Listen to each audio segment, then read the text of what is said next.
We're going to rebuild a carburetor on a Johnson Red 670. This is a Tillerson carburetor, but most all other carburetors, you can kind of go by this video and get an idea on how to do it. First thing you have to do is remove the carburetor from the chainsaw or string trimmer. And then you start taking the screws off of the carburetor's ends, working on the pumping side. This is where the fuel comes in. This is the pump that delivers the fuel to the carburetor. The other side's the metering side. That has the big diaphragm on it with the inlet lever in there and an inlet needle.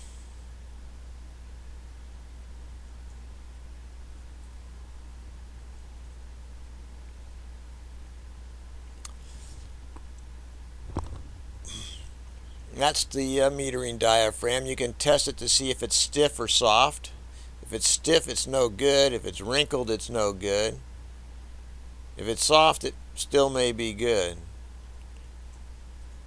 Removing the screw that holds the inlet needle lever down and the spring that's in there. These are all small parts, so put them in a safe place where you won't lose them.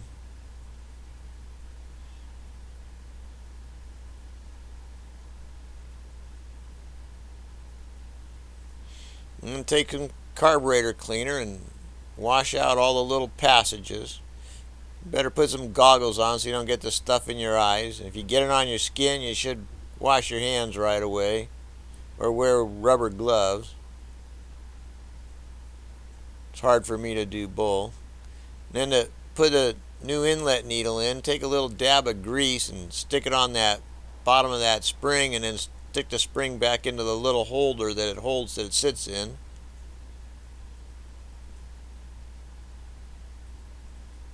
Then get yourself a new inlet needle.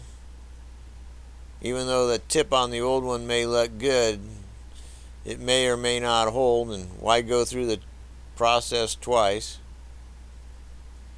Then assemble all that back onto the little lever that came off, and very carefully set the lever back down in there with the pin through it, that it swivels around. Make sure that pin's clean and not rusty so it can move freely. And then start putting things back together. And on a Tillerson, the metering diaphragm has a slot in the pin that has to fit into the slot on the lever for the inlet needle. If you miss that, it's not going to work.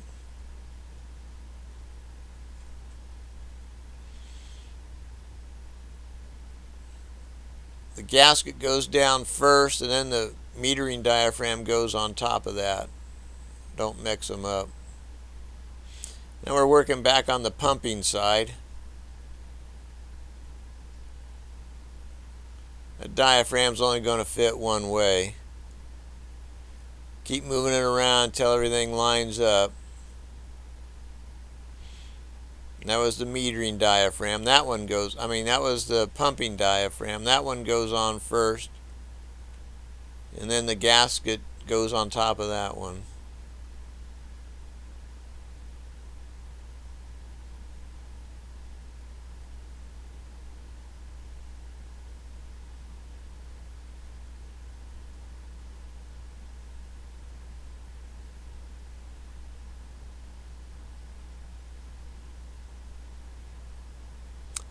And you stick a little hose on there, and you can pressurize the metering side, and then on the diaphragm side you can push that inlet needle in and out, and you can hear the little thing going pss, pss, pss, if it's working, and you can feel it if you're losing air. If it's leaking, you got to do it all over again.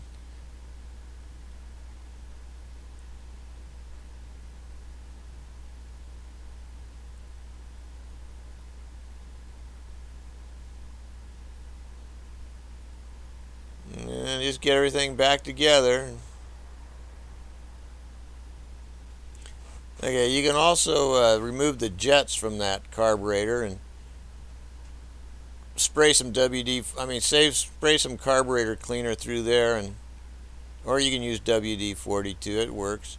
And then when you put those jets back in, you seat them all the way down, do it real gently, and then turn them back 1 1/8 turn to 1 1/4 turn from their seats.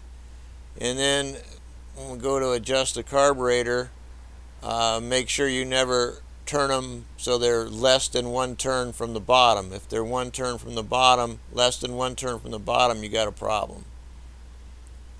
So refit the carburetor to the saw, and then we're going to adjust it, and I'm going to tell you how to do that before we get into the sounds of the motor, because you won't be able to hear me talking. So what we're going to do is we're going to adjust the low jet first, and we want to get a good idle. And then we also want it to pop off of idle really quick. And if it's not coming off of idle fast enough, you have to richen it up. If you richen it up too much and it starts to stall, then you have to increase the throttle setting screw.